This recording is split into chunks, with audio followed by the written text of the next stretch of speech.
Народе! Преди немалко години, пряко своята воля, отстъпих пред молбите ви да останем тук. Аз търпеливо чаках времето да ви покаже колко сте били неправи. И не дочаках. Никой не рече: Ювиги, сгрешихме. В какво искате да се превърнем, българи? В едно от неизброимите племена, дето ги храни бран и грабеж. Не такъв бе народът на Велика България. Не такива са днес българите на Котрага и с градовете им на Итил или на Кубера под Солун. Те имат своя земя. А ние робове и тресавища. Не ви ли отесня онгъла, народе? Не ви ли омръзнаха блатата му? Българи!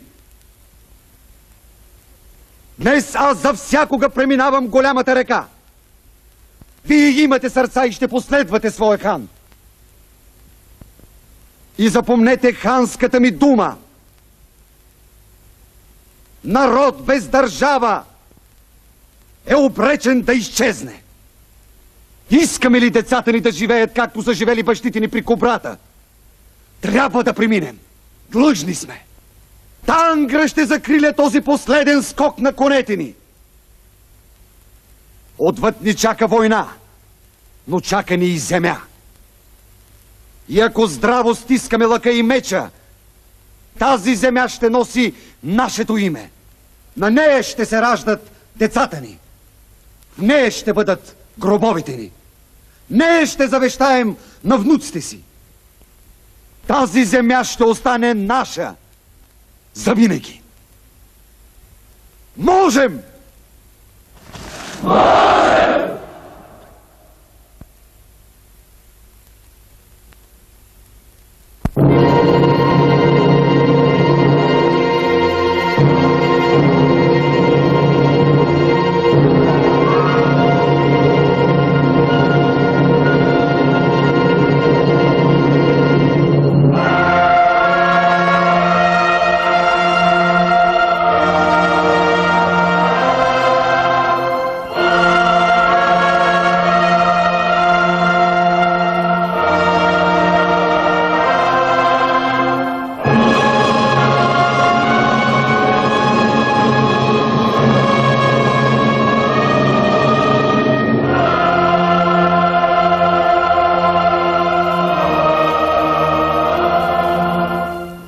До сега не мога да разбера коя бе неведомата сила, превела тези хора от прадалечната им изпепелена родина през пространството и времето.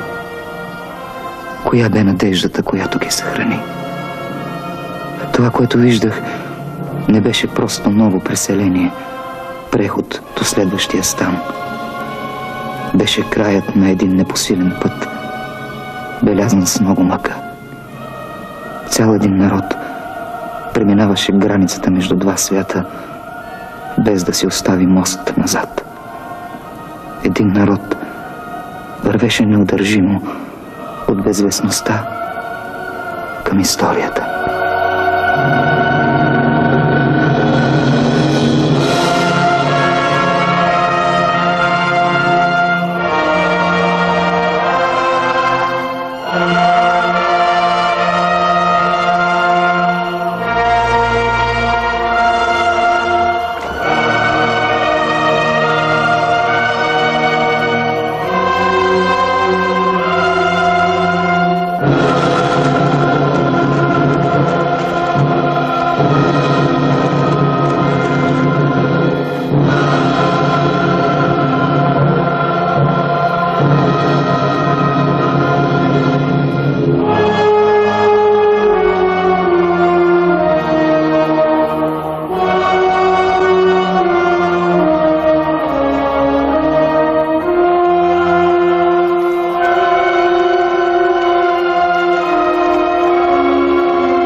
Благодаря ти, Господи, че позволи на своя роб да види с очите си какво било това история.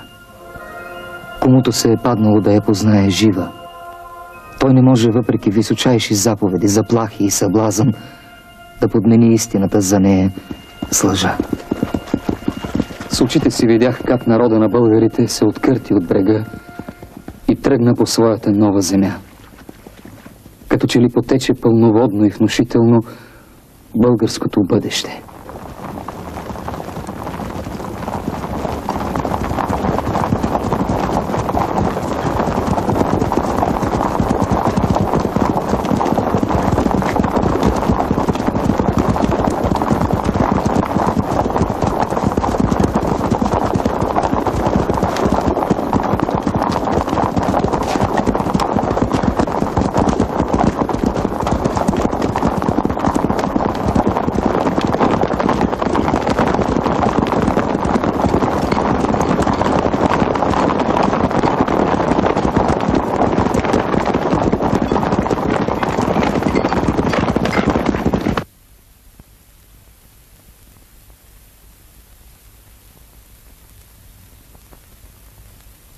Слизай!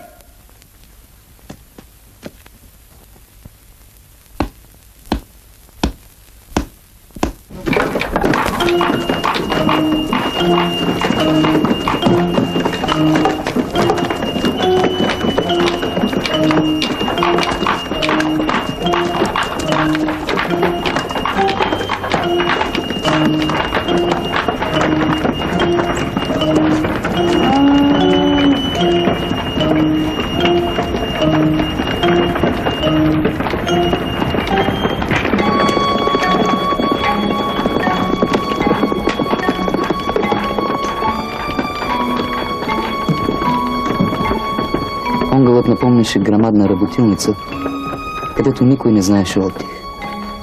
Предстоеше нещо преломно, нещо съдбоносно, истинската стойност на което можеше по-късно да определи само историята. Съсредоточени в своята готовност, българите се готвеха за своя час. Ето тези хора щяха да преплуват през събитията или да се удавят в тях съгласно световния жребий. Прекосявайки в онези дни стана, откривах колко много бяха българите станали ми родно близки в течение на 20-летното ми съжителство.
Не въртете се около майка си.